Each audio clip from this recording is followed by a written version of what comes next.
महाभारत का किस्सा आपने पूरा सुना ही होगा कि किसी समय विराटनगर के राजा थे, उनका नाम था विराट। क्या नाम था? विराटनगर के राजा का नाम ही क्या था? विराट। तो विराट का नगर था, इसलिए नाम ही क्या हो गया?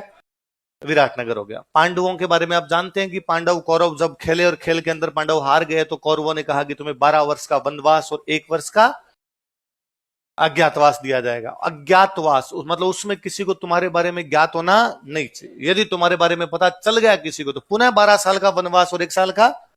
पांडवों ने जैसे तैसे करके राम राम करके वनवास काटा। अब अज्ञातवास में छुप के रहना पड़ेगा। यदि कौरवों को पता चल गया तो पुनः 12 साल का वनवास, तो कहां जाए? तो पांडवों ने बैठ के सोचा कि अपने विराटनगर चलते। कहां चलते हैं? तो पांडवों ने अपना अज्ञातवास कहां बिताया था?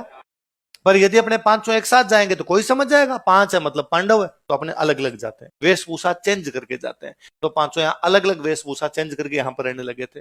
ऐसा कहते हैं कि भाई जो भीम थे वो रसोइये बन गए थे, क्योंकि भीम जानते थे कि अपने को भूख ज्यादा लगती है ना। और यदि और कोई काम किया, मालिक ने रुपए वो खाना दिया नहीं दिया, है ना, रसोइये में ठीक है अपने ही बनाओ और अपने ही अपना। अर्जुन जो थे, अर्जुन ने तो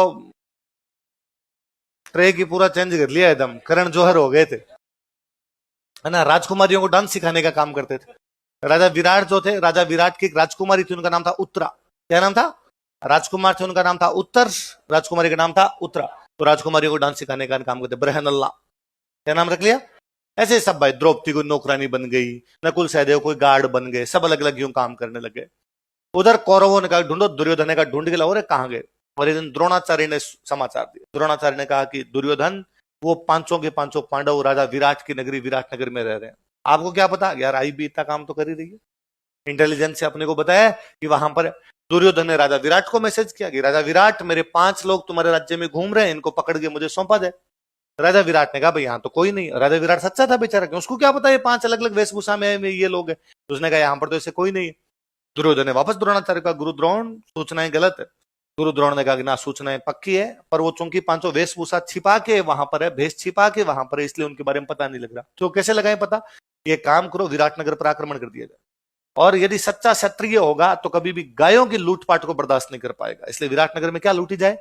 और गाय लूटी जाएगी तो पांडव पक्के के पक्के बाहर आएंगे, तब अपने पहचान लेंगे पांडव। और एक बात और ध्यान रखना, आक्रमण उस दिन किया जाए जब युधिष्ठिर ना हो, क्योंकि उन 500 में दिमाग केवल किसमें है? बाकी भाई साहब दिमाग नहीं लगाते, लड़ने लुड़ने को तैयार रहते हैं एनी टाइम। युधिष्ठिर थोड़ा दिमाग लगा लेगा, यार आक्रमण क्यों हुआ है, तो कहा ठीक। एक दिन समाचार मिला कि राजा विराट शिकार करने के लिए बाहर गए, उनके साथ में चले गए युधिष्ठिर। कौरवों ने आक्रमण किया और गायें उठा के, गायें लूट के ले गए। सेना भाग के राजकुमार के पास आई, राजकुमार का नाम उत्तर। राजकुमार उत्तर का, राजकुमार उत्तर अपनी गायें लूट के जा रहे हैं। राजकुमार उत्तर ने कहा मेरे होते गायें कैसे लूट सकते हैं, पापा नहीं तो क्या हुआ, सेना तैयार करो। सेना तैयार करी। राजकुमार उत्तर को कहा भाई चलिए, आप भी चलिए। राजकुमार उत्तर ने कहा हाँ भाई मेरा रथ लेके आओ। तो कहा सर आपका सारथी आज नहीं है। कौन नहीं है? सारथी, जो रथ चलाता है उसको क्या बोलते हैं? वो कहां गया? कि आपका सारथी तो आपके पिताजी के साथ चला गया। तो यार अब मेरे रथ को कौन चलाएगा? अच्छा सारथी चाहिए मेरे को युद्ध में, जब मैं सेनापति हूं, मैं डील करूंगा, तो आगे आगे अच्छा रथ चलाने वाला तो होना चाहिए। द्रौपदी ये खड़े खड़े वहां पर सुन रही थी। द्रौपदी ने कहा कि मैं एक अच्छा सारथी बता सकती हूँ, जल्दी बताओ कौन है। कि वो ब्रहनल्ला। उसने कहा वो जो दीदी को डांस सिखाता है, और तुम्हारा ये मानना है कि वो रथ चलाएगा। अरे का मैंने एक दिन बातें सुनी थी उसकी, वो हमें बता रहा था कि पहले वो किसी राजा का सारथी हुआ करता था। फटाफट उसको बुलाया, तू रथ चला लेगा। उसने कहा अब अर्जुन बने सारथी। उस मैदान के अंदर गए, युद्ध प्रारंभ हुआ। कौरवों में एक से एक बढ़ के महारथी थे भाई, दुर्योधन, दुशासन, सल्ले, कर्ण, जदार्थ, भयंकर वाला सामने भीष्म पितामह खुद।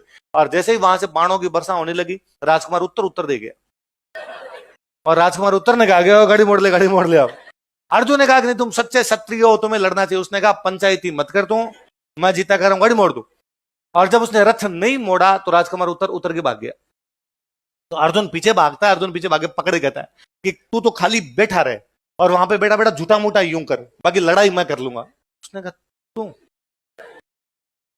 भाई साहब युद्ध है युद्ध, ऐसे कैसे कर लेगा यार, लिपस्टिक लगा के घूमता है सारा दिन।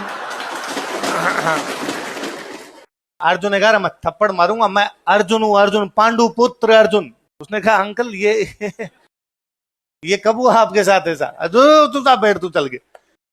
तो वापस आगे बैठा वो अर्जुन उसको, तो उसने अर्जुन को कहा कि आप लड़ोगे कैसे, आपके हथियार तो ही नहीं। तो अर्जुन ने कहा कि जब मैं विराटनगर में घुस रहा था तो मैं, मेरा धनुष, अर्जुन के धनुष का नाम क्या, गांडीव, मैं अपना गांडी इस बरगद के पेड़ पे टांग के गया था, मैं उतार लूंगा। ऐसा कहते हैं कि अर्जुन जब अपना धनुष टांगते हैं तो अर्जुन ने कहा था, हे धनुष देवता, मैं जानता हूं कि 12 महीने तक जब तक आप इस बरगद के पेड़ पे टंगे रहोगे, सर्दी गर्मी बरसात में दूषित हो जाओगे, इसलिए जब कभी भी मैं तुम्हें दोबारा चलाऊंगा पहले गंगा में धोऊंगा, पवित्र करूंगा, उसके बाद चलाऊंगा। कहते हो जब उतारने लगे तो वो बरगद का पेड़ ऊंचा हो जाए। अर्जुन ने पुनः कहा कि हे धनुष देवता, मैं जानता हूं कि आप मेरे हाथ नहीं आना चाहते, कि आप कहना चाहते हो कि अब यहां पर गंगा कहां से आएगी, पर आप मेरे हाथ में आइए, मैं इंतजाम करूंगा पूरा। धनुष उनके हाथ में है, उन्होंने पहला तीर मारा, पहला बाण चढ़ाया, धरती में मारा, पानी निकाला। आज भी विराटनगर में नदी है बाण गंगा, बाण मार के गंगा निकाल दी, इसलिए नदी का नाम क्या?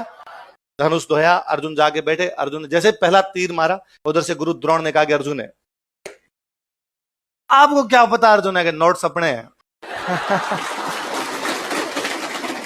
मेरा पढ़ाया हुआ है, मुझे पता है ना कैसा तीर चल रहा है। गुरु द्रोण ने कहा कि पहला तीर मेरे चरणों में आके गिरा, इसका मतलब अर्जुन कह रहा है गुरु द्रोण आज्ञा दीजिए, चरण स्पर्श कर रहा हूं, मुझे युद्ध की आज्ञा दीजिए। और कहा अगला तीर भीष्म पितामह के चरणों में। भीष्म ने कहा आ गया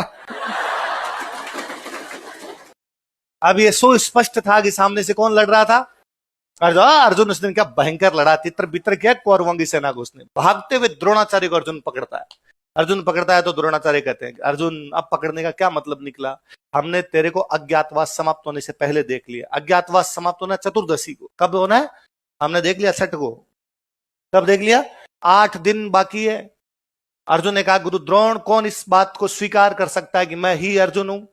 द्रोण ने कहा मैं कहूंगा। उसने कहा मैं मार दूंगा आप, वरना जब भी आपसे पूछा जाए आप कहोगे कि मैंने अर्जुन को छठ को नहीं देखा था, 14 को देखा था। कब देखा था? कब नहीं देखा? द्रोणाचार्य ने मरता क्या ना करता उनका पक्का भाई साहब, मेरे से पूछेंगे तो सौगन तू कही उसकी यही कहूंगा मैं। वहां से सब चले गए कौरव, वहां से लौट गए, पांडव इधर आए। तब तक राजा विराट युधिष्ठिर वापस आ गए थे, चौपड़ पासे खेल रहे थे। चौपड़ पासे खेलते सेनापति उसने कहा राजा विराट की जय हो, विराटनगर की जय हो, सेना विजय होकर लौटी है। और राजा विराट ने पासा फेंकते हुए कहा कि जहां पर मेरा राजकुमार उत्तर जाएगा वहां पर हारने की कोई संभावना।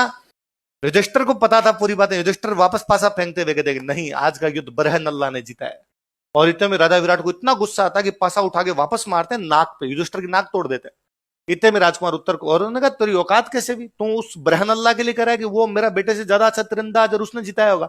इतने में राजकुमार उत्तर खुद आया, उसने कहा कि पिताजी ये जो आपके सामने बैठे हैं ये खुद धर्मराज युधिष्ठिर है, और वो जो दीदी को डांस सिखाते हैं वो बरहनल्ला नहीं है, वो साक्षात अर्जुन खुद है।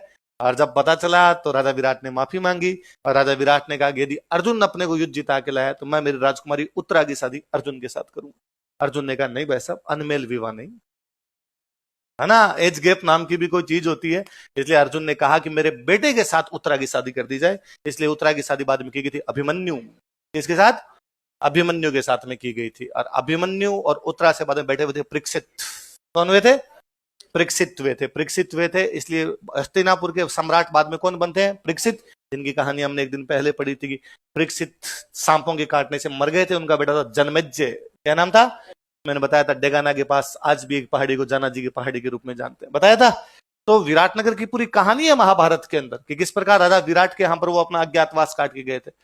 तो कहते हैं कि जब यहाँ पर अज्ञातवास समाप्त हुआ, राजा विराट के दरबार से वापस गए युधिष्ठिर ये सब लोग दुर्योधन के पास, और दुर्योधन को जाकर दुर्योधन हमने 12 साल का वनवास 1 साल का अज्ञातवास काट दिया, अब राज्य का बंटवारा किया जाए। युधिष्ठिर दुर्योधन का दिमाग खराब है, तुम्हें तो हमने देख लिया था, इस अर्जुन को तो हमने 8 दिन पहले देख लिया था, और अज्ञातवास समाप्त होना है 14 को, हमने इसको देख लिया था छठ को। अर्जुन ने कहा कौन कह सकता है कि मुझे देख लिया? द्रोणाचार्य कह सकता। द्रोणाचार्य ने कहा 14 को ही देखा था। मेरे गांव में दादाजी आज भी कोई असंभव बात होती है, ऐसा तो हो ही नहीं सकता है ना, कि जैसे मान लो मैं जाके हूँ गांव में इस प्रकार की बातें करूंगा, अरे मैं तो जयपुर में गुंडा हूं, मैं तो ये कर देता हूँ वो कर देता हूँ, आपने तो इतने लोगों को मार दिया, इतना कर दिया, ये कर दिया। तो गांव में कोई उस आदमी कहते हैं चुप रह रहे, कौन सी छठ की 14 कर दी? कौन सी छठ की? मैं ये बचपन से डायलॉग सुनता है, दादाजी किसी ने बात में कहते अरे चुप रहो, किसी छठ की 14 करो। मैंने एक बार बड़े होने के बाद उनसे पूछा कि आप हमें अक्सर कहते रहते हो कि कौन छठ की 14 कर दे, तू किसी छठ की 14 कर दी, तो ये करता कौन है छठ की 14? उनका अर्जुन कर दे। कौन कर दे? अर्जुन था जिसने छठ को भी उस दिन क्या बना दिया था? 14 बना दिया। तो उसने स्वीकार करवा दिया था कि आज छठ नहीं, आज क्या है? तो अर्जुन की इन सब की जानकारी कहां से मिलती है? विराट में। कहां से? अब राजा विराट पांडवों के दोस्त बन गए, महाभारत का युद्ध हुआ, महाभारत का युद्ध हुआ तो राजा विराट ने, इन्होंने भी इस युद्ध के अंदर भाग लिया। तो ऐसा कहते हैं कि महाभारत के युद्ध के बाद पांडव, भगवान कृष्ण, ये सब तो कमजोर हो गए थे युद्ध के अंदर, इनको बहुत हानि हुई। लेकिन विराटनगर उसके बाद शक्तिशाली हो गया था। तो गोपीनाथ शर्मा कहते हैं कि महाभारत के युद्ध के बाद कोई महाजनपद यदि शक्तिशाली हुआ था तो वो महाजनपद कौन सा था? मत्स्य महाजनपद।